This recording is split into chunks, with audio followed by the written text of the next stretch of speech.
Peggy 18.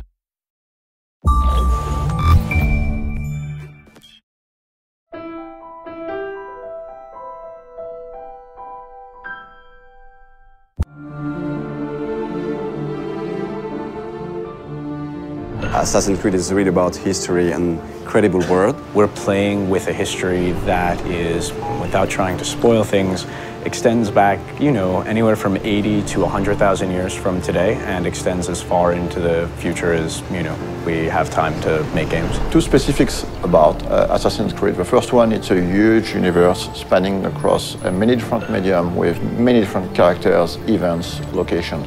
The second one is the community. The community on Assassin's Creed is extremely knowledgeable about this universe and also has very high expectation about what's coming next in terms of story. So putting all these things together, we realized it was time to fit everything into one reliable source of information. Actually, it really has been a back and forth process between the Encyclopédie writers and the games writers to make sure that all the content of the book, of the Encyclopédie, is really accurate. Well, we start by going through all the data, and then we would decide on what articles we wanted to do. And once we had that settled, we would write down a brief description of the article, send it out to the external writers, who would then return the full content to us. The best part about this project was adding new content. Every time you get a chance to work on a brand like Assassin's Creed, it just makes your day, We are covering and unveiling a lot of information on characters such as Altair, Ezio, Desmond Miles, Subject 16, but also new assassins such as Shao Jun. One of the very first challenges was dealing with so much data. Assassin's Creed has been around for a while and has a wealth of information from both the story standpoint within the game universe and just history in general. So going through all of that and figuring out what might be most interesting to put in the Encyclopedia was very much the first challenge that I encountered. The franchise isn't defined necessarily by a single character, it's defined more by these institutions.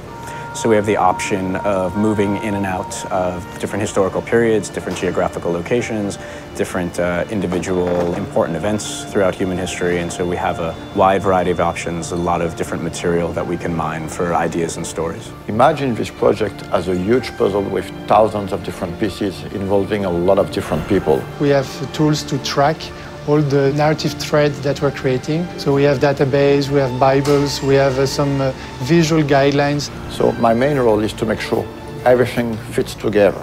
So what we did was we tried to match specific kinds of content to writers whom we knew or figured would be interested in writing that kind of stuff. Some of the biggest experts on Assassin's Creed are actually within the community. So when the time came to start writing the Encyclopedia, we realized it would be very good to try to seek one writers coming from the community. So I heard about the job writing for the Encyclopedia on the UB Workshop website, and I thought, well, it's about video games and it's about history, so it seemed perfect for me. We were really surprised by the reaction. We got hundreds of submissions, and some of them were very, very good. Well, most of the stuff I wrote was biographies, so of both the characters purely from the games and historical figures behind it. To make a long story short, instead of hiring one person, we finally hired 5 writers coming from the community. What I tried to do is dispatch the articles based on some of the test submissions they'd sent in, seeing what they liked to write best,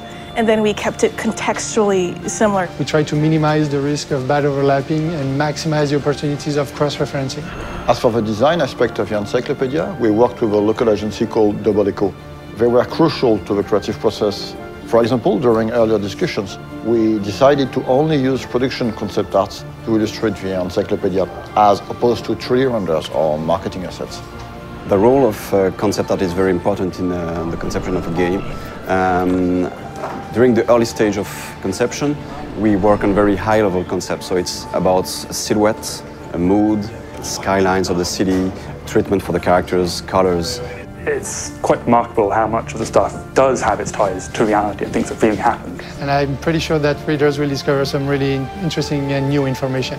For example, in the Encyclopedia, we're gonna reveal some information about the Templars, among other things, but actually the Encyclopedia is gonna have some spoilers, so if you haven't played the game, just wait to read it. This encyclopedia is available in Europe in the Animus edition that you can find at retail. For more information, check on assassinscreed.com, and it is also available as a standalone worldwide on ubworkshop.com.